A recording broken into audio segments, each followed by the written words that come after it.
Assalamu alaikum wa rahmatullahi wa barakatuh. Bienvenue dans cette vidéo où nous allons explorer l'histoire fascinante et pleine d'enseignements du prophète Salih, paix sur lui, un messager envoyé par Allah pour guider son peuple, les Thamouds, vers la lumière de l'unicité et de la foi. Nous allons plonger dans chaque étape de sa vie, depuis son appel prophétique jusqu'au châtiment divin infligé à son peuple, en passant par les leçons intemporelles qu'il nous a laissées. Le prophète Salih, paix sur lui, vivait au sein du peuple de Thamoud, une tribu puissante et prospère qui avait succédé au peuple d'Ad. Les Thamouds habitaient une région connue sous le nom de Egra, al-Hijr, située entre la péninsule arabique et le Levant. Ils étaient célèbres pour leur ingénierie impressionnante, sculptant des maisons dans des montagnes solides et jouissant d'un environnement fertile et prospère. Malgré ces bénédictions, les Thamouds étaient profondément plongés dans l'idolâtrie. Ils vénéraient des statues faites de leurs propres mains, attribuant à ces idoles le pouvoir de les protéger et de leur accorder des bienfaits. Cette déviation spirituelle et morale attira la colère d'Allah qui, par sa miséricorde, envoya le prophète Salih, paix sur lui, pour les guider. Dans la sourate Hud, verset 61, Salih leur adressa un message clair et puissant. « Ô mon peuple, adorez Allah. Vous n'avez point d'autre divinité que lui. C'est lui qui vous a créé de la terre et vous a permis de l'habiter.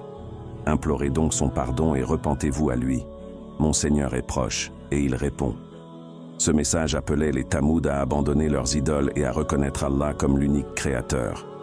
Mais, au lieu d'écouter Salih, paix sur lui, la plupart des Thamouds rejetèrent son message, le qualifiant de fou et de menteur.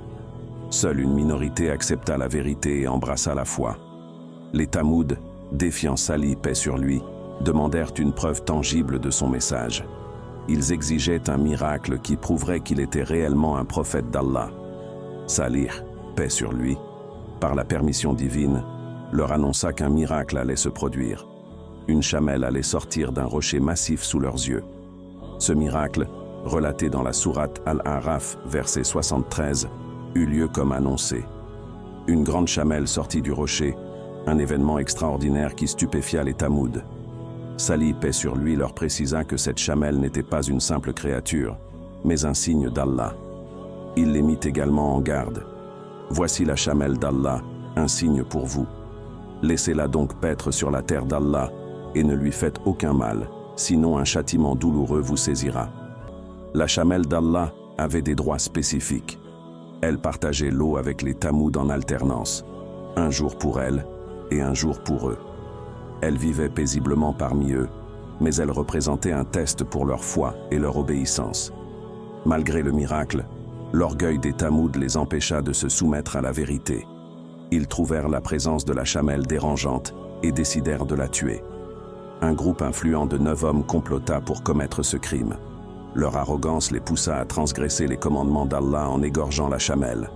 Cet acte de désobéissance est rapporté dans la sourate Ash-Shams, verset 14.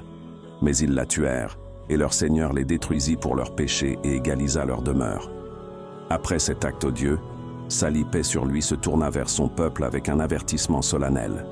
Il leur annonça qu'Allah leur accordait un délai de 3 jours pour se repentir, sans quoi un châtiment terrible les frapperait. Les Thamouds, loin de se repentir, persistèrent dans leur arrogance et se moquèrent de lui, rejetant une fois de plus son avertissement. Au bout des 3 jours, le châtiment divin s'abattit sur les Thamouds. Allah envoya un cri assourdissant, accompagné d'un tremblement de terre dévastateur. Tous ceux qui avaient rejeté la vérité furent anéantis. Leur prospérité, leur puissance et leur demeure sculptée dans les montagnes ne purent les sauver.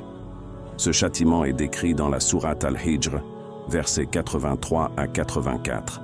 Le cri les saisit au matin, et tout ce qu'ils avaient acquis ne leur servit à rien.